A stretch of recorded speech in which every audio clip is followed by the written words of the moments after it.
L'arrivée d'un bébé dans un couple, c'est un tsunami! Comment garder une relation de couple saine malgré l'arrivée du bébé? Une de mes copines dit que c'est pas l'équilibre qu'il faut trouver, c'est l'harmonie. Faudra que je fasse une vidéo avec elle un jour pour qu'elle vous explique. Puis qu'elle m'explique à moi aussi, en même temps. Hein. Hey, c'est qui la championne?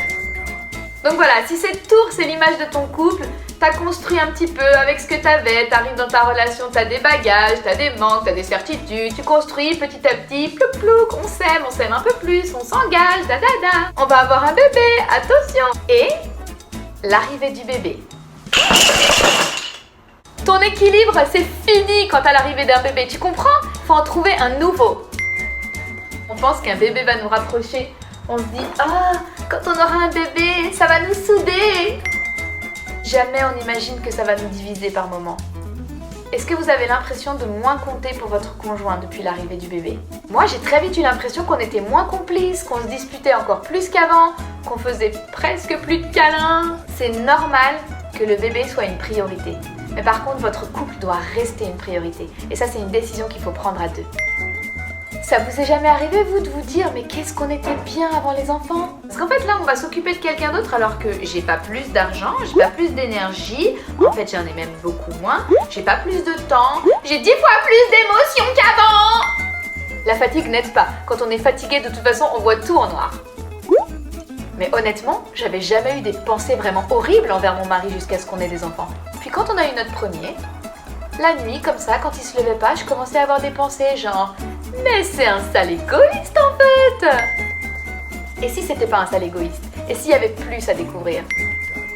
Nous, on a fait notre voyage de noces en Colombie et on se baladait dans la ville, on était bien. Et puis on a des amis qui nous ont proposé de traverser un grand parc national pour aller voir la mer de l'autre côté. Et c'est un endroit où personne n'accède en voiture. Pour y aller, il faut absolument traverser ce que j'appellerais la jungle. C'était un chemin super dur à traverser, fallait escalader des trucs, passer sous des trucs.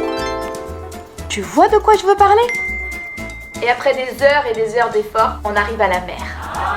Et on se dit, heureusement qu'on a traversé cette forêt horrible, sinon on n'aurait jamais découvert cet endroit magique. Bah avec les enfants, c'est un peu pareil, j'ai l'impression. C'est-à-dire qu'il y a des moments où on galère tellement qu'on se dit, on était mieux avant. Mais au final, si on traverse les moments difficiles ensemble, ce qu'il y a derrière, c'est extraordinaire. Alors comment on fait? Premièrement, on en parle entre nous. Ça sert à rien de vivre un truc tout seul dans son coin, si ça se trouve l'autre il est en train de vivre le même combat et on va pas s'entraider. Mais on en parle tranquille, hein. On en parle en mode « Mon amour, tu me manques ». Pas en mode « Qu'est-ce que t'es devenu un chacal depuis qu'on a des enfants ?» Deuxièmement, on se décide à écouter les besoins de l'autre. On est dans un temps où on a juste envie d'exprimer nos besoins à nous et c'est un choix de se mettre à l'écoute des besoins de l'autre.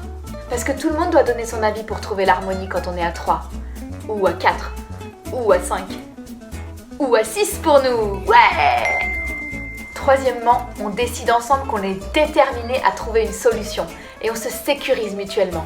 J'ai pas l'intention de te quitter, je t'aime toujours et j'ai l'intention de traverser cette jungle avec toi. Parce qu'en fait les amis, ton couple, si tu n'en prends pas soin, il peut mourir. Il n'y a pas forcément besoin de se faire du mal pour faire mourir un couple. Il suffit juste de rien faire. Plante une plante dans ton jardin et fais rien.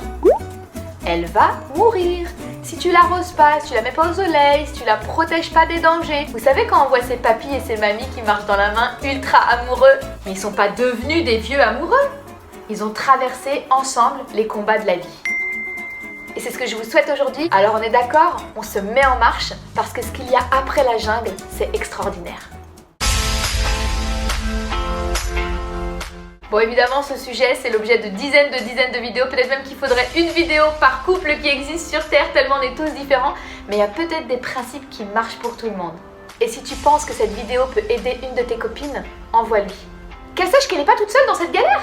Et si vous avez des choses à rajouter, blindez les commentaires. C'est exactement pour ça que maquilleuse c'est un métier. Toi aussi quand t'as plus de mouchoir tu prends du PQ ?